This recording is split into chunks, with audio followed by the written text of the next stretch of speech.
Cool. Okay, well, thank you so much for meeting with me. I really appreciate it. I'm sorry about yesterday. I know things come up, and it's all good. It was my fault. It was my fault. Okay. But you know what? Everything happened how it's supposed to. So it worked out. We're here now. Yeah. Exactly. Well, I talked to Montu, and he said you'd be an awesome person to talk to, so I just wanted to reach out. Cool. So my understanding is you grew up here, correct? Born and raised. Yes. Okay. And so I just want to start, but when did you start like rapping? Like when did you figure out that like that's what you wanted to do? At age 12 years old. Really? Yeah. Yes. Early. Yeah. How did you figure that out that soon?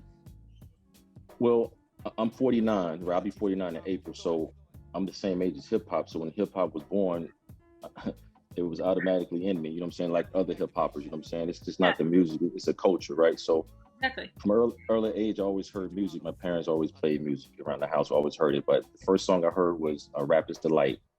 I was like, wow, I fell in love with it, you know what I'm saying? From that point on, hip hop was my culture, my religion, you feel me? And after that, I heard the message, right? And that really took me to another level because that was the next level of hip hop, the message. And from that point, like I said, I became in love with music. I started listening. Everything that came out of New York, I was trying to get to it. I heard the Fat Boys, the Run DMC.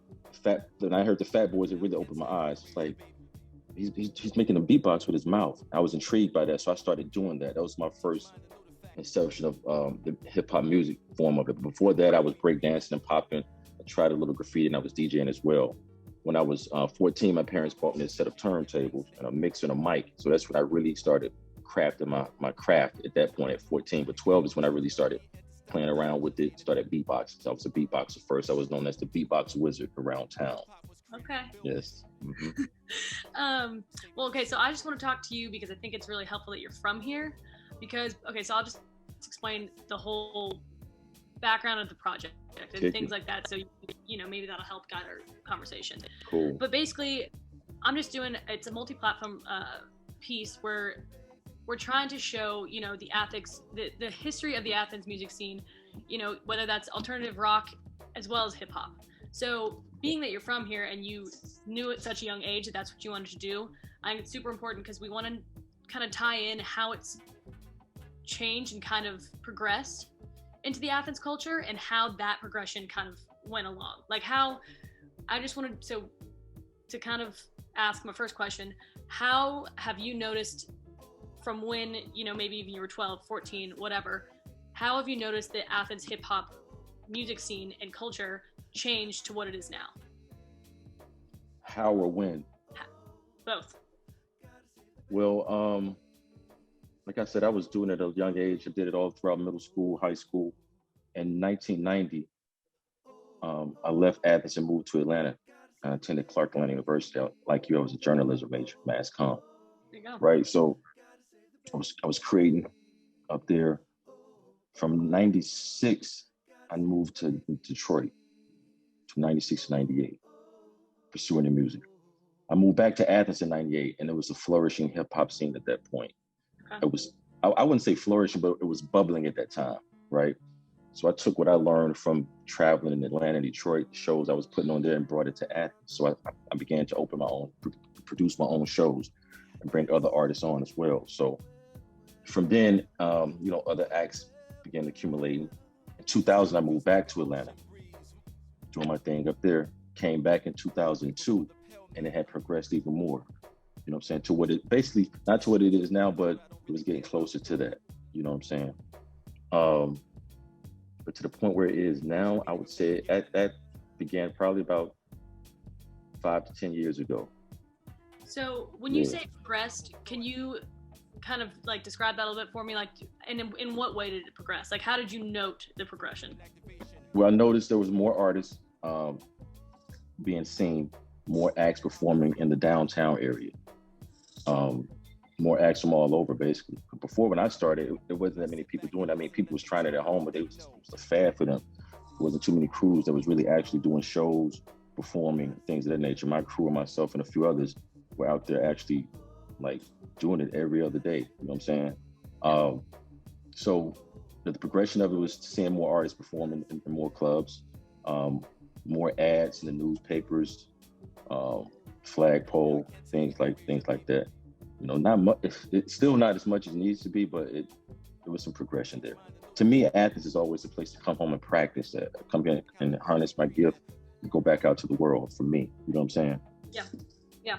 Okay. And so it's to my understanding that hip hop wasn't really fully accepted downtown for a while. Right. After Montu, he was like, you know what? It's definitely not where it needs to be. It's still not fully accepted. It's not what, you know, maybe rock or alternative music is to Athens, but Right. it should be. And so my question is, did you note any backlash or any rejection from the community or even like venues or anyone that... Oh yeah. I mean, I'm sorry. Where are you from? Are you from Athens? I'm from Atlanta, actually. Okay, so it's a whole different energy, right? I lived in Atlanta for like 20 years off and on, so I feel you. Athens is totally different. There's always that underlying racism going on there, white supremacy, white privilege. That's dominant here. It's been that way since the beginning of the creation of Athens, since the beginning of America. So if you're born with color, you're gonna notice that automatically. So yeah, that's the main problem it's been. We've been rejected for that simple fact. When I was doing my thing, I really didn't deal with downtown too much because, like I said, it was the racism was thick. You know, they didn't want us down there, so I didn't really frequent down there until after '98 when I came back. 40 Watt welcomed my shows, Tasty World, Caledonia. So that was a little change, you know what I'm saying? But the main reason is because of the racism, and they felt and the bad you know image that hip hop had from the media. I'm sure that caused them to close the doors on us. You know what I'm saying? Do you feel like that still lives within downtown? Like, do you feel like it's still present? Yes, definitely. It's still strong. Still strong. I don't go down there now. I go down to get something to eat or something like that, passing through. But yeah, I mean, others may not say that because others don't see it like I do. I see things straightforward. A lot of people like to placate things and sugarcoat things, but I'm gonna tell you straight how it is. So yeah, to me, it's still like that. Do you think it's progressed at all? Or do you think it's pretty much stayed the same? Yeah. Oh yeah, it's progressed a lot. Yeah. I mean, you got now it's hip hop every other week now. I mean, it's a nice mixture down there. But for the type of music I'm doing, it's not really what's wanted down there. My music is specifically to enlighten people of color, to remind them who they were, what our true culture is, our true spirituality is. It's not really welcome in those venues down there. So that's actually another question I had was about, okay, so I think it's interesting that Montu kind of described it as conscious rap. He was like, it's people trying to, you know, express the struggles and the issues that they're going through and maybe talk about social justice that people don't want to talk about. And so my question is, what songs do you feel like of yours really express, you know, need for change or a voice for change? And do you use your voice for that platform? All of my songs express that. I'm strictly on the planet to enlighten my people through my music. Any song you pick from me, you're going to get some enlightenment. It's not strictly, it's predominantly for people of color because we're the ones that have been mistreated the most, you know, the ones who went through slavery, but every race on the planet can learn from it. But each song you pick, you're going to get some knowledge or some enlightenment in my music. I can name any song. Do you feel like recently with all of the social movements that like, are you continuing to make music, I'm assuming? I am. Actually, I got a new project coming out April 7th on my birthday. It's my birthday. What? Mine too. Wow. Really? That's weird. My birthday twin. Word. That's crazy. My birthday. That's awesome. That's crazy. Yeah, you're a good person. I feel you. Salute. Well, I'll look for it. It'll be a little birthday present for me. Perfect. I'll send it to you. Don't even worry about it. Oh, great. Word. Yeah. And then, well, I was gonna ask. So, with this new music coming out, does any of it talk about, you know, what's happened the past year? You know, with all of Black Lives Matter? Yes. Everything is in everything. Anytime I create, I'm creating to discuss what's going on in the present and in the future. My music is like always 10 years in advance. So the stuff that's going on now, you can check out music 10 years ago. I'm talking about that then. You know what I'm saying? 20 years ago, I'm talking about what's happening right now. So yeah, it's talking about what's going on now and what's going to happen. So with that music, since you said like you made it 10 years ago and it's still talking about the same stuff, is that really present? Like, do you really see that present? I mean, I know that there's underlying racism that you talked about in Athens. do you feel like you've seen any of that change? Do you feel like you've seen any change in that matter, in the cultural and social matter? Yeah, I mean, the younger generation now, they're more open and more receptive to bringing things together. It's the elite. It's that old power that's still holding on to that, and that's the problem. That like, a small matter to a giant. I don't even pay that shit no attention. You know what I'm saying? It's that image is on its way out, and that's the problem. You know what I'm saying? So all we have to do is really survive. You know what I mean? It's going to happen. It's a cycle. It happens every 25,000 years, and it's that time again. So it's people like me and other people that come to help usher in this enlightenment through music, artworks, films, all of that. So yeah, we here now. So it's nothing they really can do about it. The younger generation are definitely open to should I say, open to a better life, a better way on the planet for all people. Do you feel like I want to make sure. Do you feel like, or could you explain to me what the hip hop scene in Athens was at the beginning of your career and what it is now? Like, as in, like, where did you play? Like, where did you perform, and how, what did you talk about then versus what did you talk about, like things like that now?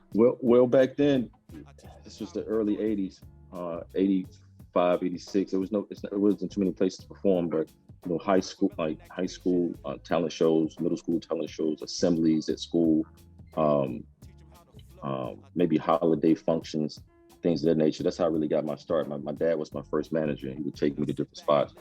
And the crew and I, we would go to different places. In the middle school, I went to Clark Middle. We used to do the announcements. We would be able to perform our songs during the announcements at school. So that's how I really got my start. The lunchrooms, in the hall battles and things of that nature. But as time progressed, like in '90, when I went to college and came back, I'm sorry. The question at hand was, what was the other hip hop artists like? What was it like? Yeah. I was heavy into LL Cool J at that time, so my music was more on Cool J vibe with a little Conscience and a little Public Enemy and a little KRS-One in it. But everybody else was basically still on that. It was Miami bass going on. NWA gangsterism music started kind of to unfold, and that's basically predominantly what it was. And when I left and came back, it was more gangster hip hop, more happy-go-lucky, kumbaya type of hip hop, not really too much consciousness going on. And now, it's like a smorgasbord. It's like a gumbo. You can get pretty much anything now, but consciousness, higher frequency music is still not really accepted. But it's changing, man. It's changing.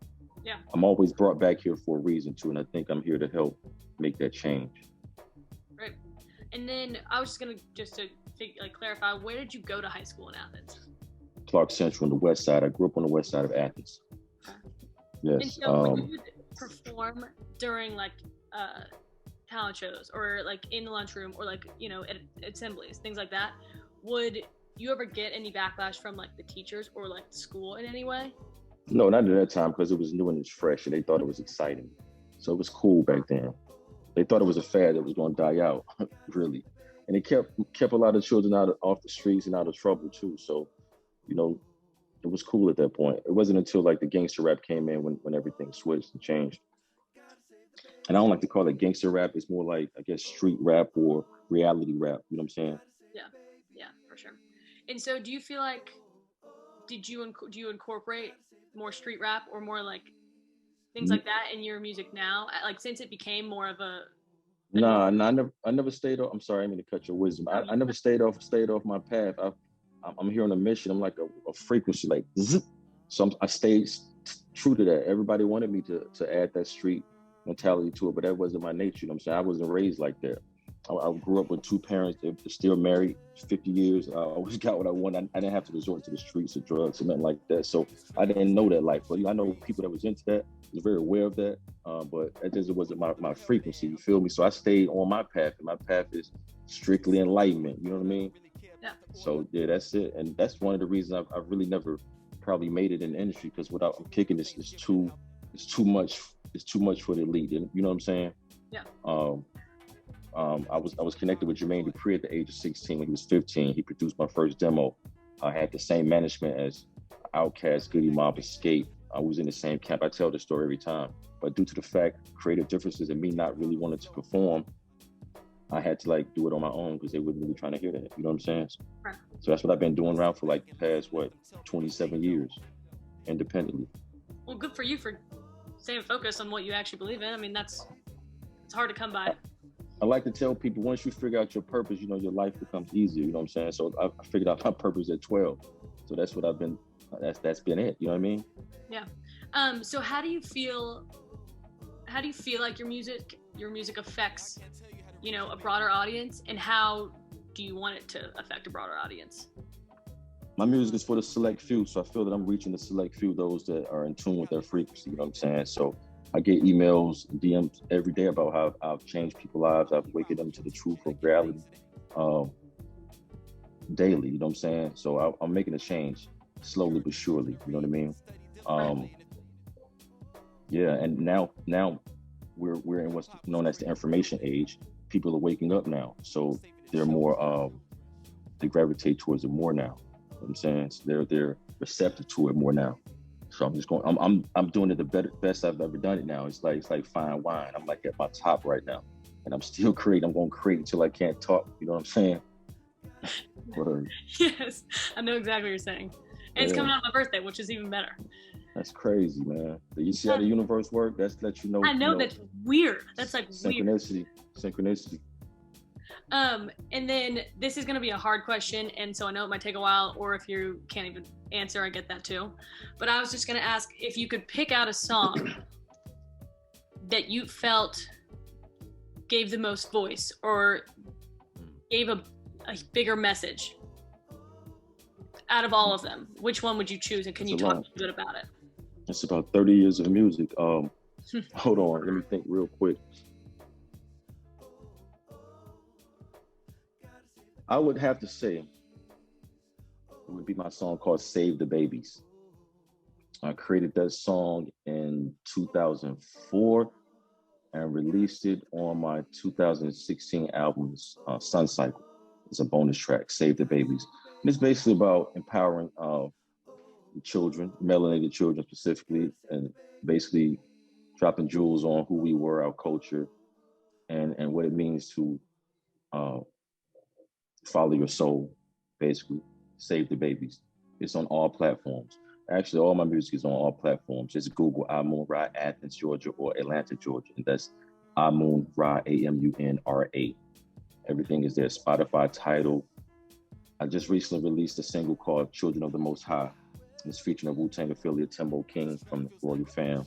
And that's a part of the EP that's about to drop called Tribal Core. And it's real powerful. It's composed by Chihuti Arsael, who's also a Wu-Tang affiliate producer. And it's a nice jewel right now.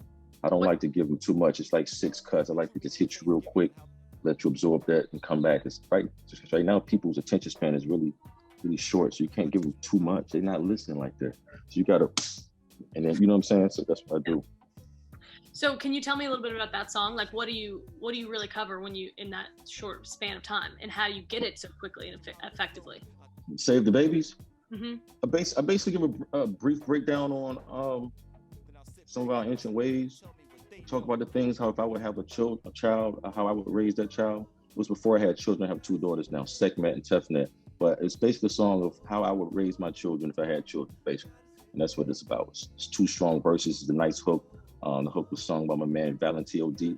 He's from Athens as well, Ike Whitehead, and he produced as well. And I think that's my best song. It's commercial enough for the masses, and it gets the point across. You know what I'm saying? Can you give me a line from it? This track feels like an ocean breeze from off the coast of the motherland. I'm thinking the ancient days before the Pale Man. I'm thinking how grand life is. I can't wait to have kids. 2 sons and 1 daughter. I don't really care about the order. That's a little bit of it. Cool. All right. Well, I'll definitely make sure I listen to it before. Yeah, Google it. Yeah, definitely. And then, do you feel like the culture of hip hop has been more accepted, or do you feel like the music, or do you feel like they go both in hand? You mean in Athens or all over? In Athens and all over. I mean, I think you could probably touch on both. You've been. Yeah, locally. Yeah, here it's more accepted. They're gonna do anything they see on television or hear on the radio anyway. So yeah. But globally, it's a money machine right now, man. It's those that are in power that's putting out this music is destroying it, really, because now it's making all about the money. It's not people not creating from their soul, from their hearts, or just trying to get money. All I'm talking about is drugs, sex, killing one another. You know what I'm saying? You hear that on the radio 3-4 times a day. Children are listening to this 3-4 times a day. You know, subliminal programming. You know what I'm saying? Yeah. So yeah, of course it's accepted because it's been forced down everybody's throats. Right. It's not organic anymore. Everybody trying to sound the same just to make money. It's a machine now. And then my last question actually is, what do you feel, okay, so after all these, like all of the, like the past year and all of the movements and all of the social justice movements, do you feel like conscious rap is going to come back and be more accepted because people want to be more accepted, or they want to look like they are being more accepted? That's what I was saying earlier, man. It's an awakening stage right now. People DNAs are reactivating. So people are actually waking up and they're here listening now. You know what I'm saying? So there's a lot of people that's doing it for fast, but the majority of people that are truly waking up, they're looking for answers. So and they can check me out and get all the answers you need. And it's others like me. You know what I'm saying? Doing the same thing in every field and every walk of life. So yeah, it's getting accepted more. I'm receiving more streams now, more plays, more friends. The numbers are increasing. You know what I'm saying? So yeah, I'm happy. But look how long it took, though. 37 years, baby. That's a minute. That is a minute. Yeah. But it feels like yesterday to me, though. It's like, you know what I'm saying? I'm just getting warmed up, really. At least it doesn't feel like that long. Then if it feels like a minute, then that's good. Yeah.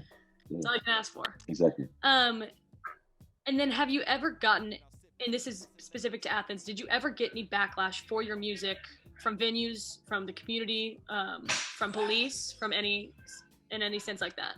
Nah, I haven't. I haven't. Not any backlash. I will. Some people may say, "Yo, you're too deep. I don't understand what you're saying. You need to dumb it down." You're gonna get that anywhere, but nah. I've always, whenever I wanted to perform, I always was able to perform and never got booed off stage. Nobody really never dissed me to my face. None of that. I never had any bad write-ups. You know what I mean? So, because it's all about spirituality and enlightenment. So how can you diss that? You know? Yeah. So no, like, were you accepted to all of the venues that you wanted to perform at? Were you ever rejected to play somewhere? Never, because all they wanted was the money, baby, the moolah. That's all they wanted. They didn't care about what we were talking about. But I would sell it as, it's spirituality, hip hop, consciousness. They really never had heard of that anyway. So, by the time I got on stage, it was too late. But it was never just nothing that was negative anyway. So it was only negative to people that are in power, maybe. Yeah. So, okay, the last question, then I'm done. You're good. So you said that you feel like your music speaks on what's happening now, and that your music's going to speak into the future, and things like that, and how it's it's talking about the same kind of things.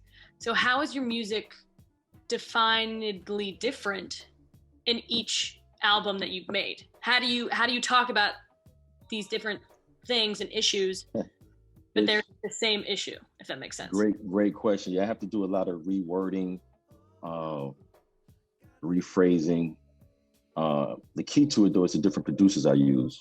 You know what I'm saying? With each beat, it's a different frequency that causes me to write differently, or to match the frequency. So it's just, different producers help me to create differently. But it's basically, like you said, it's all the same. It's the way I reword it. You know what I mean?